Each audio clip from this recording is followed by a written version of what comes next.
Happy Wednesday, everyone, and a huge welcome to today's LinkedIn Live. Today, we're going to be talking about the latest Beamery Talent Index, our quarterly pulse survey on worker sentiment. I'm Ben Slater. I'm the SVP of Marketing here at Beamery. Our apologies for being a little bit late. We've had a couple of technical issues, but I think we're good to go just now.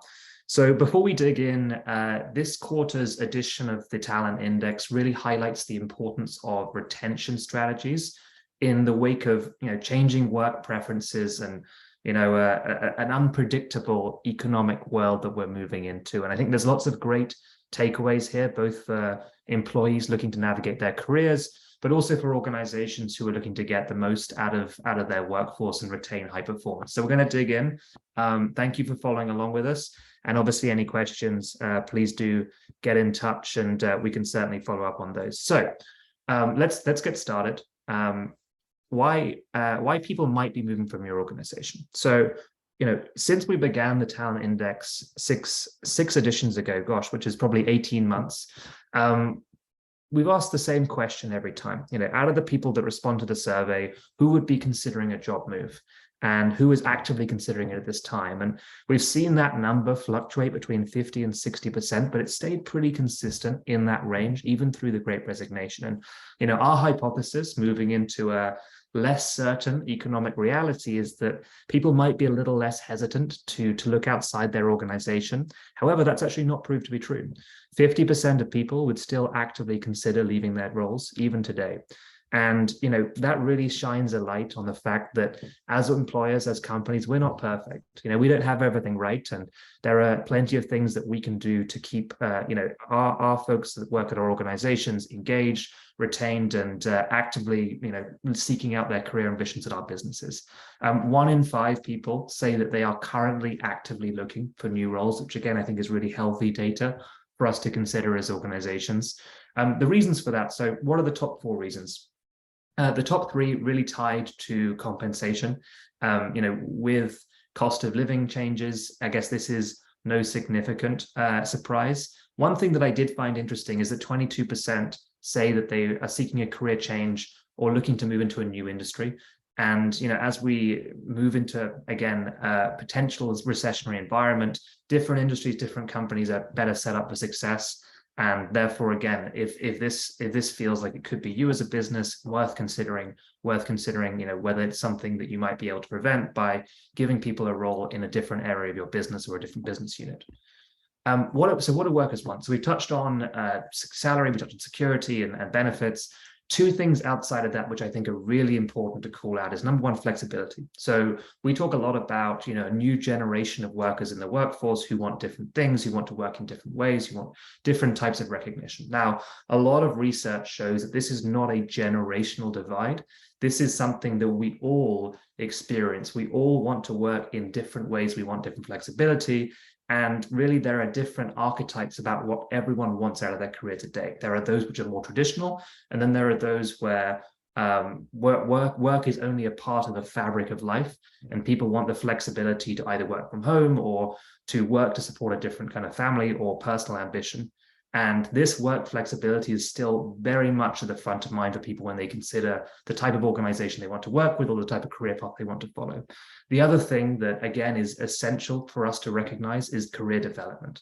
There's the old adage of, you needing to leave an organization to get a promotion. And sadly, in many cases, this is still true. Opportunities for career development are still one of the very top things that workers want when it comes to their career and fulfillment at an organization. And if you're not prioritizing mobility and career pathing today, I would certainly recommend that that's one of the very top priorities you have at 2023. Regrets. So, at Beamery, we talk a lot about boomerang hires with our customers. And one of the big reasons for that is, we're increasingly seeing the power of alumni communities when it comes to the future hiring strategies of organizations. Some of the world's very best employees have had alumni hiring as a big part of their strategy pretty much since day one. But as an increasing number of folks leave different companies, look further afield, what we're starting to see is real recognizable data that many of those people actually regret their decision to move, and regret that within a relatively short time frame. Within the first year, we're seeing that up to 45% of people would actively consider returning to a business that they've left. And that's a pretty significant number if you consider the global mobility that we're seeing in the job market. And I think the main thing that we need to think about as employers is how do we make it easy for someone after they leave our business to stay connected to the organization that we have, and how do we make it easy for them to continue to engage with us, to learn more about potential opportunities that could be there in the future, to even refer potential candidates. It's something that is a slightly different part of the talent lifecycle, but one that ultimately can create significant rewards and help you, bring people who, you thought were massively improvement hires in the first place back into your organization.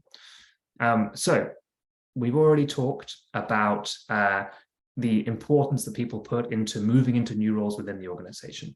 And, obviously there's a lot of talk right now in the market around skills as the modal through which employers can effectively manage career mobility and ensure that they have the right talent in the right place at the right time. Now, there's a problem. Most of your employees do not believe that you are set up to effectively move them into a role that complements their skills, right? That's pretty significant. Over 50% either believe that they'd have to really push for this, or it's not something that either they know about or that their company either promotes or offers. And given the amount of importance that we know employees place on, the optionality to be able to move within an organization, on career development, this is a really important thing for us to focus on. Employers need to have the infrastructure from a skill management standpoint that allows them to understand where someone might best fit in a company based on their skills, or where they might have the potential to grow. And this type of skills-based career progression is something that's an enormous priority for the companies that we work with, and a huge part of Beamery Grow, which is our talent marketplace solution. Now, quiet quitting. This is something that I think is a trend, was maybe a little bit popularized by TikTok. So if there are any TikTok users out there, you've probably come across this term. It's a trend that is, I guess, describes the act of people not necessarily leaving the organization, but kind of mentally checking out. So when you see the words quiet quitting, what we're really thinking about is employee engagement. How can you as an organization ensure that people stay, mentally engaged with your culture, with your mission, and, with the business goals that you are focused on. And, we know that, as we move into a more challenging economic scenario, there's more of an onus than ever before on productivity, and more of an onus than ever before as to people being kind of bought into the mission and all working together in terms of one significant goal.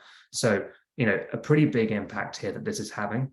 The advice that we give again is, mitigation can happen by really thinking about what someone wants from your organization. Are they in the right type of career? Are they in the right type of role?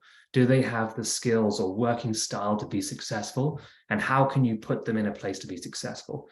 And, that might be redeploying them to a different area of the organization. It might be, really understanding whether, they have a career path that is set up for their career ambitions of your business, or working with their manager to understand where they may be able to progress. And, we'd recommend taking a kind of long, hard look at the workforce that you have today, and where those pockets of disengagement might lie.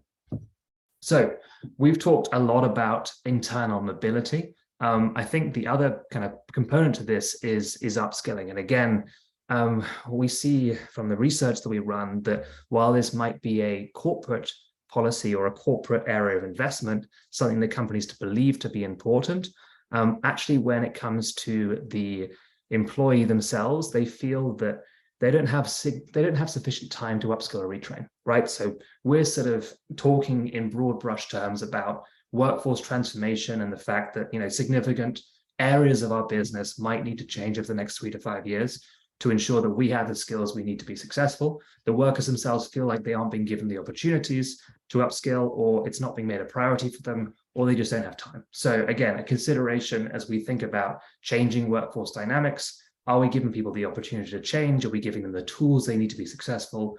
And are we, shining a light on everything that they could be within an organization? And ultimately, there are 3 ways of making sure that we have the workforce we need moving forward. We can go and buy talent in the market, we can borrow it, so bring in contractors, or we can build it internally.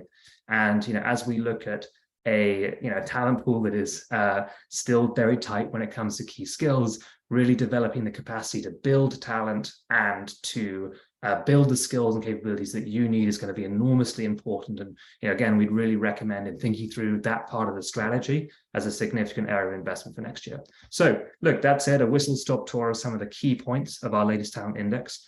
You can head on over to the resources section of Beamery's website to download our 6th edition of the talent index, or search on Google or your favorite website browser, and feel free to connect directly with me if you have any questions. That's all for today, folks. Thanks so much, and have a great rest of your Wednesday.